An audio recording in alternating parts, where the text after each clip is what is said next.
So now that I put about 100 miles on my Nuvinci Hub here, I found that one thing it needs is just a little bit more torque. This comes with an 18 tooth cog here in the rear, and I've already upgraded to a 20, but I can go for a max of 22 on this. So with my trike and my trailer hauling quite a bit of weight, I need the most torque I can get to get up these hills. And again, the speed's not an issue.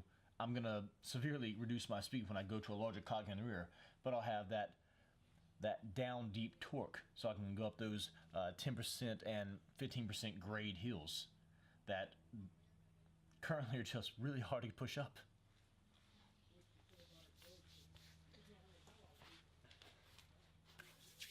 The first thing I want to do is suspend my trike here.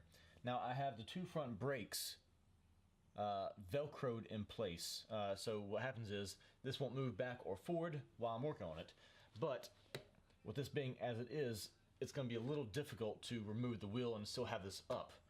So the first thing, I'll loosen up this wheel.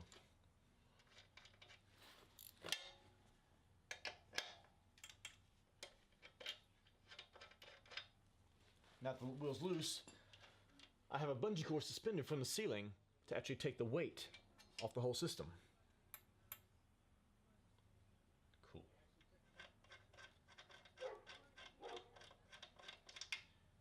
And now let's just simply remove these parts and place them in the order that you'll remember them.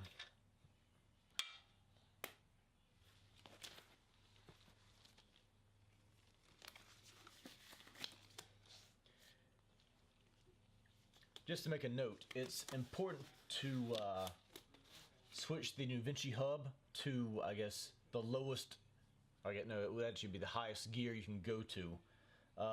You want it so that the indicator on your handlebar is not at a hill,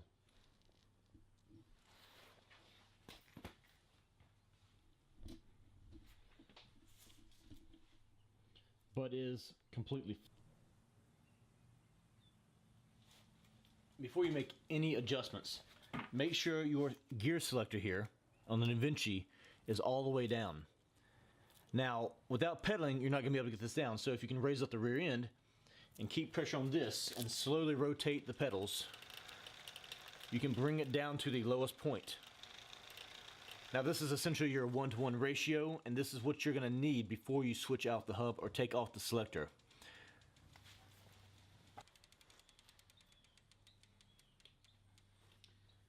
Alright, now it's just a matter of taking off the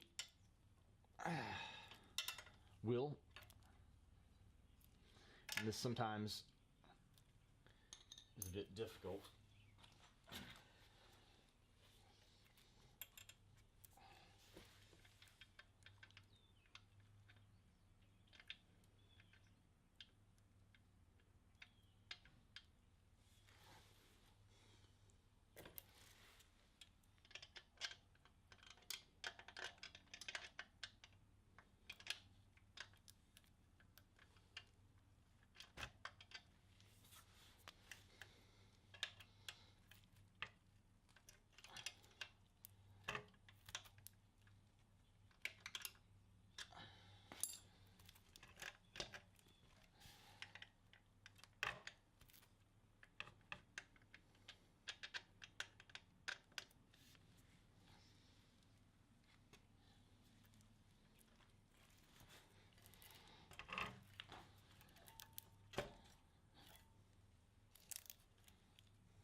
Now that the wheel is free,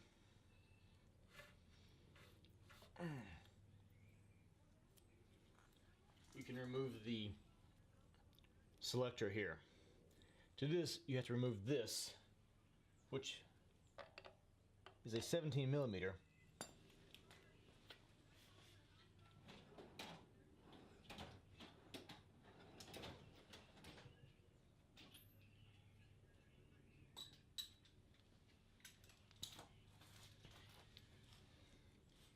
Now, if you put the socket on here, hold the other side with a 9 millimeter wrench and turn gently.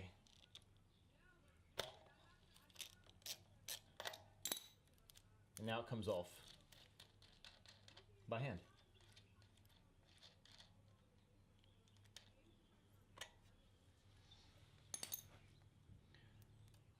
This slides directly off, and you can put it out of the way.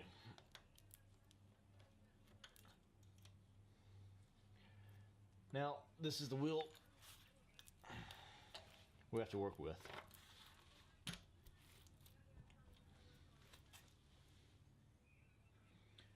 Now, to remove this cog, there is a tension ring that runs around the perimeter.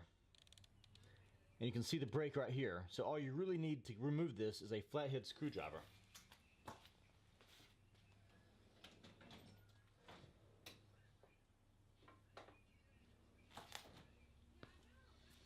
If you have two, it might make it a little bit easier.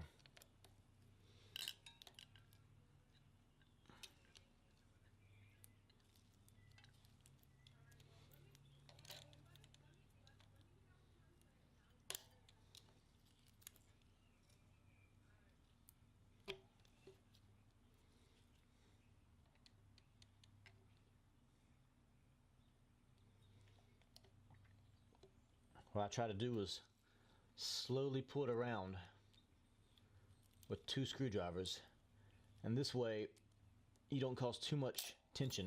And see, it pops right off. Keep this, do not lose it, they are hard to find.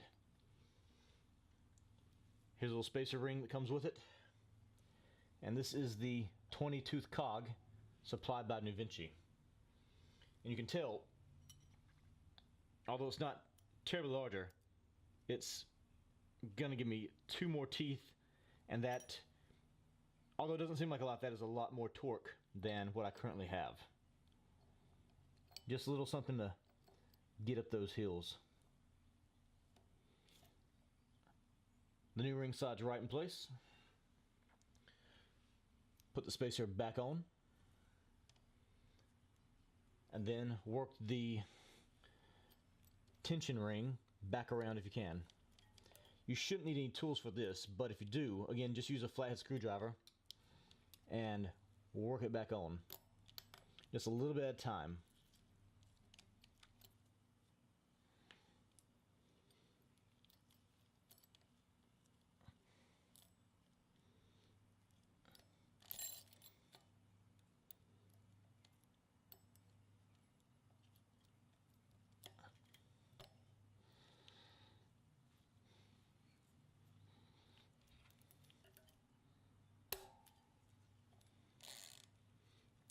That locks the ring right on.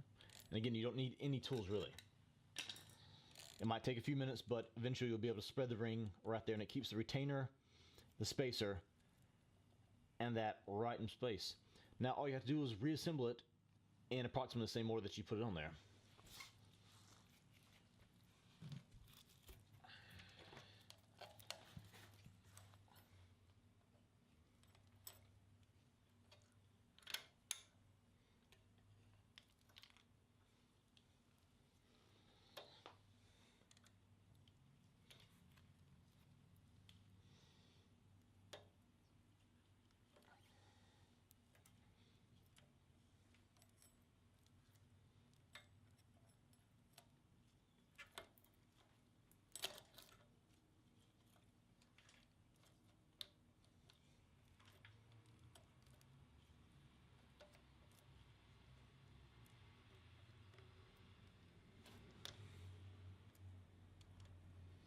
Make sure that the blue lines on the Nuvinci Hub, on these two cogs on the or the gears on the inside, are still lined up. It should be blue to blue.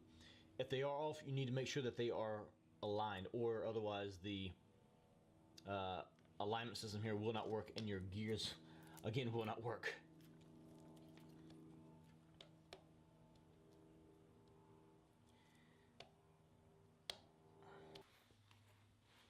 Something important is to make sure that the flat areas of the Nuvinci axle line up with the retainers here on your bike.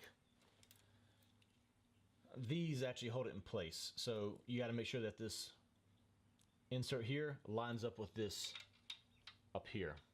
Otherwise, the axle will not go in there properly.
This retainer goes on. You might have to work it past this not derailleur, but this tensioner here. It could get in the way. And the other retainer goes on the other side. It's pretty simple lineup. And once that's on, put on your nuts. Now, these nuts actually go to a yak bob hitch. So they're a little bit different than the normal retainers that go on here. And you really don't have to put these on there with a lot of force. 20, 30 inch-pounds should do it.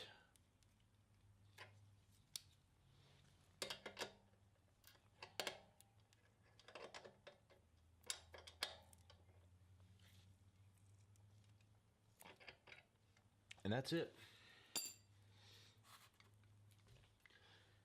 Test it out. Raise it back up.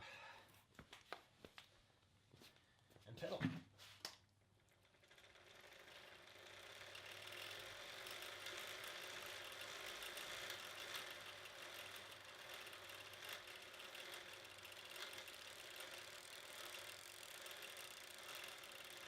You can see the selector moving up and down.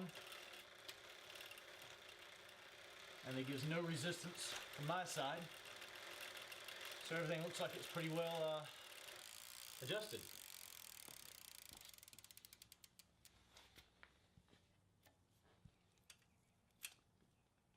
And that's it. So, from a 20 tooth to a 22 tooth. More torque, and you can go up these steep hills with a lot more ease than what you could with the standard setup. 22 tooth is definitely something I would look at getting if you get the Nuvinci Hub. You want to have that torque. Unless you're in a completely flat area, you're going to need more torque.